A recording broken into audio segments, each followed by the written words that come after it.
ရိယန်နေရဲ့ဥပုံနေ့ကစန်ဒေးနေ့မဟုတ်ပဲနဲ့တနင်္ဂနွေနေ့မဟုတ်ပဲနဲ့စနေနေ့ပါစပတ်နေ့ပါပေါ့နော်အဲ့ဒီအကြောင်းအရာကိုကျမကိုလူတစ်ယောက်ကကျမကိုမေးထားတာ2ခါ3ခါရှိပြီဖြေလည်းမဖြေပေးသေးဘူးဆိုပြီးတော့ကျမကိုပြောထားရရှိတယ်comment တွေရမ်းများတော့ကျမရှာလို့မတွေ့တော့အဲ့ဒီအတွက်ကြောင့်ကျမဒီဗီဒီယိုလေးနဲ့ဖြေပေးမယ်ပေါ့နော်ဆိုတော့ဥပုံနေ့အကြောင်းကိုကျမကကောင်းကောင်းမွန်မွန်နဲ့အချက်၄ချက်နဲ့ရှင်းပြသွားမယ်နော်ဆိုတော့ဗီဒီယိုကအရန်ရှည်လို့မရတဲ့အတွက်ကြောင့်ကျမကမြန်မြန်လေးပြောသွားမှာဖြစ်ပါတယ်နံပါတ်1အချက်အနေနဲ့ဖယားသခင်ကဥပုံနေ့ကို the gift of Sabbath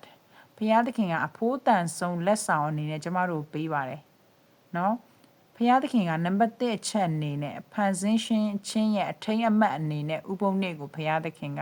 စောင့်ထိန်ဖို့ရန်အတွက်ကျမတို့ကိုပြောတာဖယားသခင်ကအရာအလုံးကိုဖန်ဆင်းပြီးတဲ့နောက်မှာ9ရက်မြောက်တဲ့နေ့မှာအနားယူပါတယ်အဲ့ဒီ9ရက်မြောက်တဲ့နေ့မှာသူဖန်ဆင်းတဲ့အရာအလုံးကိုကြည့်ရှုပြီးတော့မှနော်ကောင်းကြီးပေးပြီးတော့မှသူကအယမ်းကိုမှလှပတင့်တယ်လေဆိုပြီးဘုရားသခင်ကအဲ့ဒီနေ့ကိုကောင်းကြီးပေးတဲ့နေ့အဖြစ်ထားတာဖြစ်ပါတယ်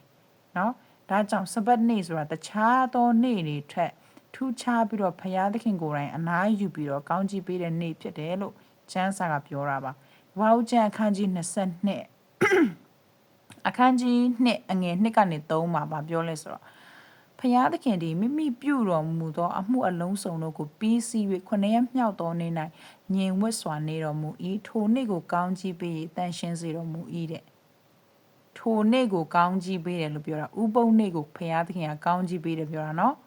နေ့ရက်တိုင်းနေ့ရက်အားလုံးကိုကောင်းကြီးပေးတယ်ပြောထားတာမဟုတ်ဥပုံနေ့ကိုဖျားသခင်ကကောင်းကြီးပေးတယ်ပြောထားတာ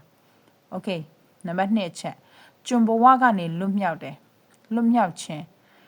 ဣသရေလလူမျိုးတွေကအီဂျစ်ပြည်မှာနှစ်ပေါင်း430ကျွန်ခံတဲ့နောက်ပိုင်းမှာမောရှေအားဖြင့်ဘုရားသခင်ကပြန်ကယ်နှုတ်တယ်ဒါအားလုံးသိကြတဲ့အရာတစ်ခုပြန်ကယ်နှုတ်တဲ့ချိန်မှာဘုရားသခင်ကဘာပြောလဲဆိုတော့မင်းတို့ကိုငါကအီဂျစ်ပြည်ကနေကယ်နှုတ်ပြီးဖြစ်တဲ့အတွက်ကြောင့်မင်းတို့ကအဲ့ဒီနေ့ကနေစပြီးတော့မှ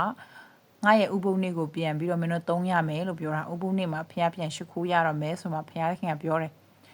ဘာဖြစ်လို့ပြောလဲဆိုတော့ကျွန်ဘဝကနေလွတ်မြောက်တဲ့အတွက်ကြောင့်အဲ့ဒီလွတ်မြောက်တဲ့အထိန်လွတ်မြောက်ခြင်းအထိန်မှတ်နေနဲ့ဥပုံနေ့ကိုဘုရားသခင်ကစပြီးတော့စောင့်ခိုင်းပြန်တယ်။ဘာကြောင့်လို့စောင့်ခိုင်းလဲဆိုတော့သူတို့ကျွန်ဘဝမှာနားရက်ဆိုတာမရှိဘူးအချိန်ပြည့်အလုပ်လုပ်ရတာဥပုံနေ့မှာလည်းအလုပ်လုပ်ရတာနားရက်ဆိုတာမရှိဘူးကျွန်ဘဝလေမနာခိုင်းဘူးအတကုံခိုင်းစားတာလေမလုပ်ရင်ရိုက်တက်အဲ့လိုလုပ်ကြတာအဲ့ဒီအတွက်ကြောင့်ဘုရားသခင်က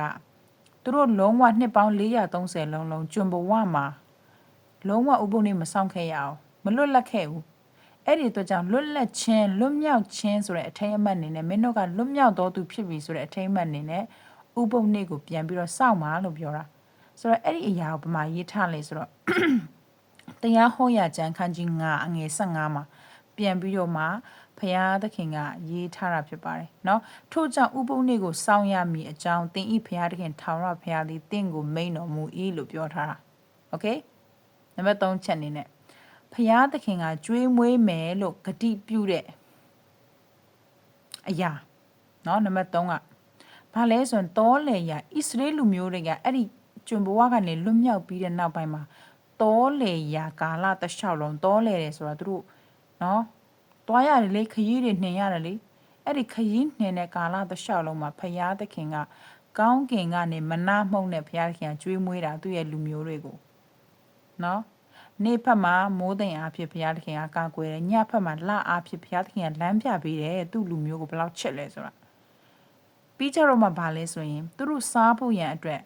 အလုံးမလို့ရတော့ဘူးလေတောလေရာဆိုတော့ခရီးထွက်နေရပြီလေအဲ့ဒီကာလတစ်လျှောက်လုံးမှာဖယားသခင်ကပဲကျွေးမွေးတာမနာမှုတ်ကိုကောင်းကင်ကနေချပေးတာဘုရားသခင်က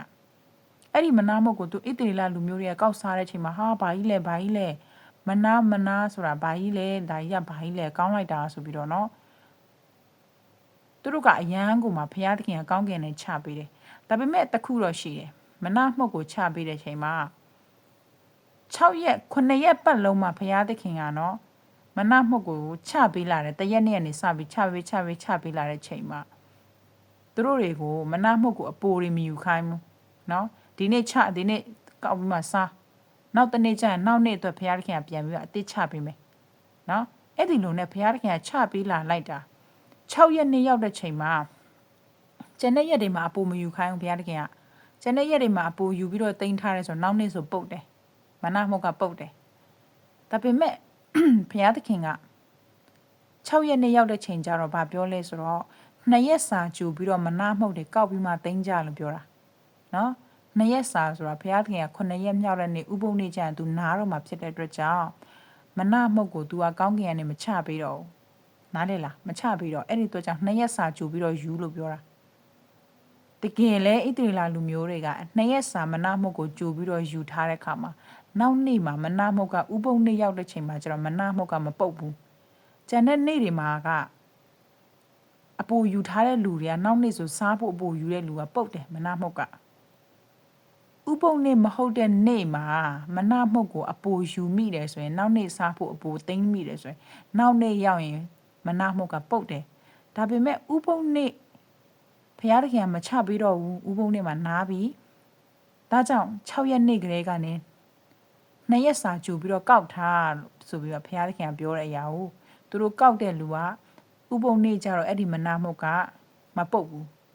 ဒါကြောင့်ပြောချင်တဲ့အရာကဘာလဲဆိုဘုရားသခင်ကဥပုံနေ့ကိုတန်ဖိုးထားပြီးတော့သူကအစားတောက်တွေတောင်မှမချပြီးတော့ဒါကြောင့်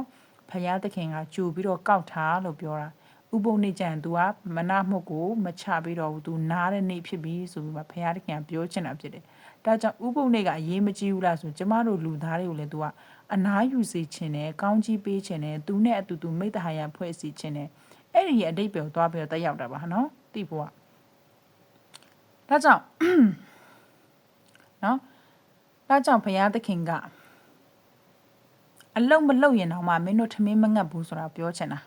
နော်အလုတ်ကတော့လုပ်ရမယ်ဒါပေမဲ့တချို့တွေဘုရားသခင်ရဲ့နှုတ်ကပတ်တော်တရားဟောဆရာတွေကြီးလိုက်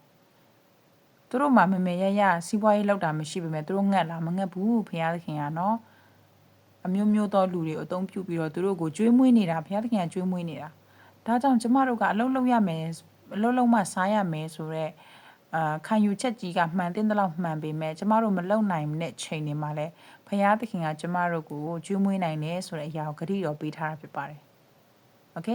ဒါနောက်တစ်ခုကပါလဲဆိုရင်အဲ့ဒါဓမ္မဟောင်းကိစ္စပြီးသွားပြီဓမ္မတစ်အကြောင်းလာမယ်နော်ဓမ္မဟောင်းပိုင်းကပြီးသွားပြီ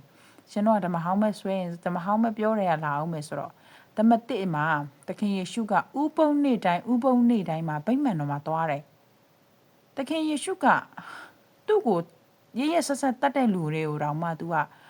ဘုရားသခင်စီမှာ तू ခွင့်လွှတ်ခြင်းတောင်းပေးတယ်စိတ်မဆိုးဘူးနော်သခင်ယေရှုက